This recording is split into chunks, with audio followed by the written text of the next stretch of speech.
Bruh, if you have the chance to watch this movie in theaters so you can scream with everyone in the theaters, this is the first time in like a long time that I've actually had people scream in the movie theater. Scream! Not like cheer. Scream. Not also horror scream, like just scream with excitement. Watch it in theaters if you can. If you watch it late, it's okay. You know, it's just a once in a lifetime experience. It's that movie theater experience. Spider-Man No Way Home.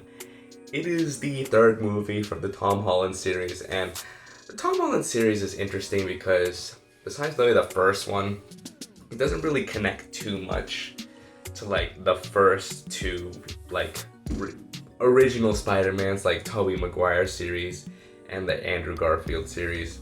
It kind of goes in its own way and it connects to the Avengers more, honestly.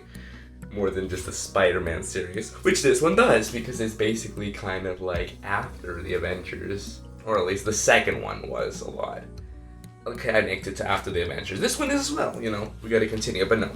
This one is basically this is directly after the events of the second movie. So if you haven't watched the second movie, Far From Home, because called Spider-Man Far From Home. This was Spider-Man No Way Home. You can still watch it, I guess, but you just be confused a little bit until they explain it, because they do a good recap. So you want to watch it in order, especially the Far From Home before this one. But if you don't, it's not the end of the world. They'll fill you in.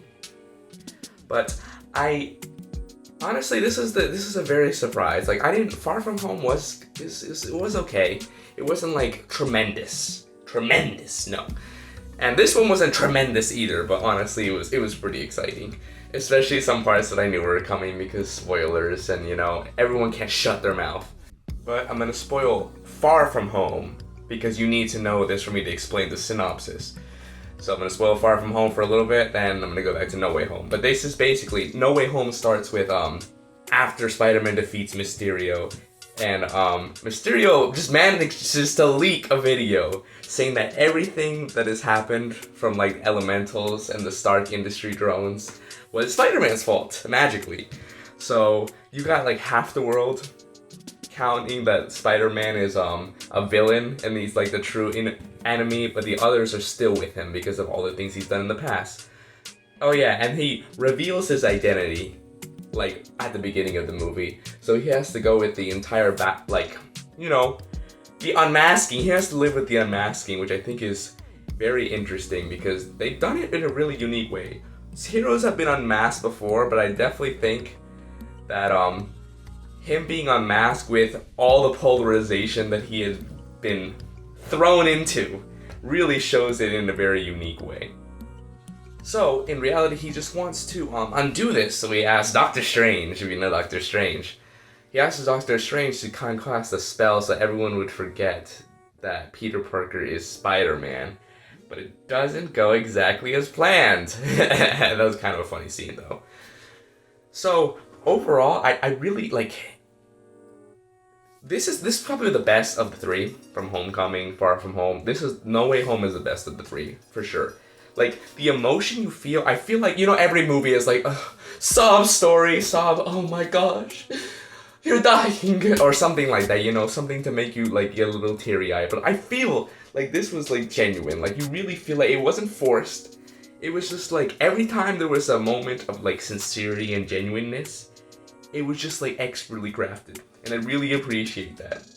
Even me, I was like, damn, okay, I feel it. Now, all the characters that come in, I really do feel really mesh well together. I don't really feel like there was a character that was just carrying the film by themselves, because they did bring a lot of characters into this one. So, being able to disperse the characters, like, presence in the movie so they all hold up the movie very well was very good. Now, obviously, with this trilogy, there's a lot of special effects. The world building, you literally enter Doctor Strange's universe, and of course, since it's Doctor Strange's universe, it's like all topsy-turvy and mirror-like, And that was, you could kind of tell that they would probably do that again because it's been a consistent thing, Far From Home. But yeah, so obviously, they have a lot of money, you know.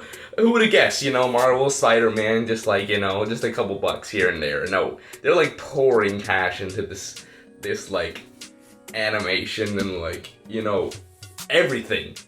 And of course they can, so you know, sometimes it comes to be a lot. It's okay if it's a lot, honestly. It works for how it is portrayed. So honestly, rating it is very difficult because there's some plot holes. And I can't really spoil them because I would normally talk about them, but it's hard without spoiling a few parts. But I think the characters are strong enough. I think the plot overall is strong enough, even with the plot holes, to be able to like, I can't give it an 8. I really want to give it an 8, but 7.5 feels too low, and 8 feels too high. So I'm gonna have to give it a light 8. It's a light 8. Alright, so if you want more content like this, subscribe for movies, cultural stuff, and politics. Centrist. TM. Centrist politics TM, because nothing is truly centrist. Alright, I'll see you in the next one.